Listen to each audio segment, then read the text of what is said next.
अस्सलाम वालेकुम। 8 क्लास हमारा 8 यूनिट स्टार्ट है, मेजरमेंट ऑफ फिज़िकल क्वांटिटीज़। ठीक है, ये हमने डिस्कस करना है आज। 2 पॉइंट डिस्कस करेंगे हम इसमें। एक तो इंटरनेशनल सिस्टम ऑफ यूनिट है, ऐसा यूनिट है, और एक फ़िज़िकल क्वांटिटीज़ की डेफिनेशन है जी। ठीक है, तो फ़िज़िकल क्वांटिटीज़ के बारे में चलते हैं, डिस्कस करते हैं हम।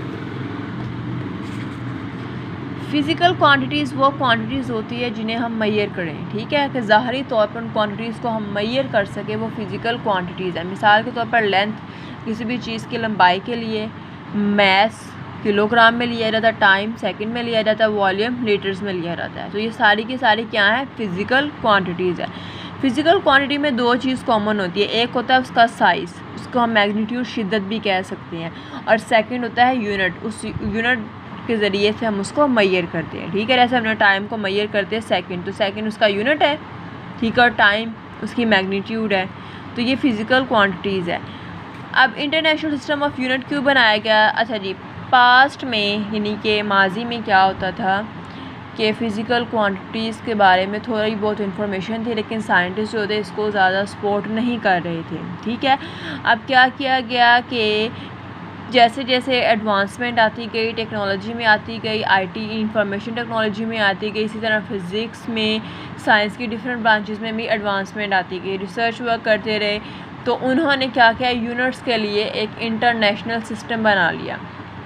ठीक है, अब क्या किया गया, जो फ़िज़िकल क्वांटिटी थी उन्हें हम स्टैंडर्ड क्वांटिटी से रिलेटेड करते हैं, और स्टैंडर्ड क्वांटिटी अननोन क्वांटिटी यानी कि जो हमें पता नहीं होती। ठीक है, और वही स्टैंडर्ड क्वांटिटी के ज़रिए से हम उसका यूनिट बनाते हैं।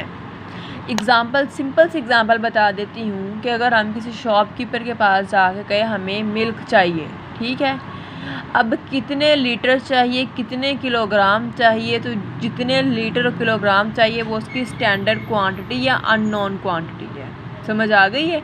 अब शॉपकीपर भी सबसे पहले हमें यही क्वेश्चन करेगा ना कि कितने किलो चाहिए, कितने लीटर चाहिए, तो वो अब जितने भी लीटर चाहिए वो उसका यूनिट होगा कि अगर 1 kg चाहिए, हमें 2 kg चाहिए, तो उसकी स्टैंडर्ड क्वांटिटी है। ठीक है, अब हम जाके कहेंगे कि हमें 2 kg चाहिए मिल्क, या 3 kg मिल्क चाहिए, या लीटर चाहिए।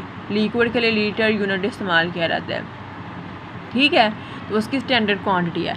इंपॉर्टेंस देख लीजिए, जो स्टैंडर्ड यूनिट्स होते हैं हम दुनिया के मुख्तलिफ़ हिस्सों में मुख्तलिफ़ टाइम यानी पे इस्तेमाल किए जा रहे हैं। ठीक है, हर जगह पे स्टैंडर्ड यूनिट्स को इस्तेमाल किया जा रहा है, क्योंकि इसकी इंपॉर्टेंस बहुत ज़्यादा हो गई है। अब हर फील्ड में इन यूनिट्स को रखा जा रहा है, ख़ास तौर पर फिज़िक्स में रखा गया है। फिर क्या हुआ, जैसे जैसे एडवांसमेंट आती गई, इन यूनिट्स को साइंटिस्ट एक्सेप्ट करते गए। अब जो बिज़नेस कम्युनिटीज़ में थे और जो साइंटिस्ट वगैरह थे, उनको बहुत सी प्रॉब्लम्स फेस करना पड़ी यूनिट्स को कन्वर्ट करने में। एक यूनिट को दूसरे यूनिट में कन्वर्ट करना पड़ता था, फिर एक्सप्लेन करना पड़ता था, बहुत ही ज़्यादा लंबा मेथड था। और फिर हर कंट्री की पता है लैंग्वेज मुख्तलिफ है, तो अब फॉर एग्ज़ाम्पल किसी यूरोपियन कंट्री ने यूनिट्स कन्वर्ट कर लिए, तो वो अपनी ही लैंग्वेज में उन्हें एक्सप्लेन करेगा ना, अपनी ही वर्डिंग में उन्हें करेगा। तो ये भी प्रॉब्लम्स फेस थी कि वर्ल्ड में डिफरेंट कंट्रीज़ है, हर कंट्री का अपना कल्चर है, अपनी उनकी वर्डिंग है, अपना लैंग्वेज स्टाइल है।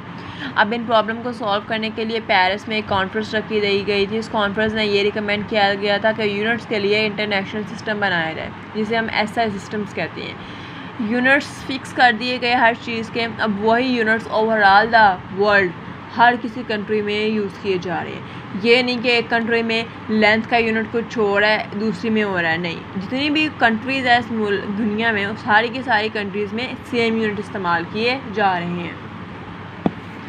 अच्छा जी, फिज़िकल क्वांटिटीज़ है, आपने यहाँ से लेकर स्टार्ट से लेकर करना है कॉमन तक। 2 थिंग्स कॉमन तक कर लें। हाँ जी, यहाँ तक मैयत तक करना है, ये 4 लाइंस करनी है। एक्सरसाइज में आपको क्वेश्चन नंबर मैं बता देती हूँ कौन सा क्लियर हो रहा है आपका। डिफाइन फिजिकल क्वांटिटी, ये फर्स्ट क्वेश्चन क्लियर हो गया। अब SI यूनिट्स को एक्सप्लेन करना है और उसकी इंपॉर्टेंस को एक्सप्लेन करना है जी। 2 क्वेश्चन आपके इस टॉपिक में कवर हो गए जो इंटरनेशनल सिस्टम ऑफ यूनिट्स में है। अच्छा जी, SI यूनिट्स क्या हैं? इन आवर डेली लाइफ से लेके इस कॉल्ड यूनिट्स, ये फर्स्ट लॉन्ग क्वेश्चन का आंसर है। ठीक है, अब देखिए, लेंथ के लिए L है, मैस के लिए M, टाइम के लिए T, वॉल्यूम के लिए V सिंबल है। मैंने आपको बता दिया लेंथ मीटर में, मैस किलोग्राम में, टाइम सेकंड में और वॉल्यूम क्यूबिक मीटर में लिया जाता है। ठीक है, तो ये सारे के सारे उसके यूनिट्स आ गए हैं। ठीक है, तो अब जो सेकंड क्वेश्चन था हमारा कि इम्पोर्टेंस क्या है। इम्पोर्टेंस आपने यहाँ से लेकर यहाँ तक करना है और फिर this conference recommended the use of international system of unit is abbreviated as SI units. ठीक है, यहाँ तक। प्रैक्टिकल वर्क दिया गया है कि 1 मीटर क्यूब होता है 1000 लीटर के बराबर होता है और 1 लीटर जो होता है 1000 मिलीमीटर के और 1000 क्यूबिक सेंटीमीटर के बराबर होता है। ठीक है, तो ये MCQs के लिए इम्पॉर्टेंट है, ये आप लोगों ने याद करने हैं अच्छे से। और आपको सिंबल पता होना चाहिए। फिज़िकल क्वांटिटी बताई गई हैं, आपसे उसका यूनिट पूछा जा सकता है और आपसे उसका सिंबल भी पूछा जा सकता है। 3 क्वेश्चन आपके कवर हो गए, एक आपका एक्सरसाइज के शॉर्ट क्वेश्चन कवर हुआ और 2 आपके लॉन्ग क्वेश्चन इस टॉपिक में कवर हो गए। तो आपने ये अच्छे से प्रिपेयर करना है। अल्लाह हाफिज़।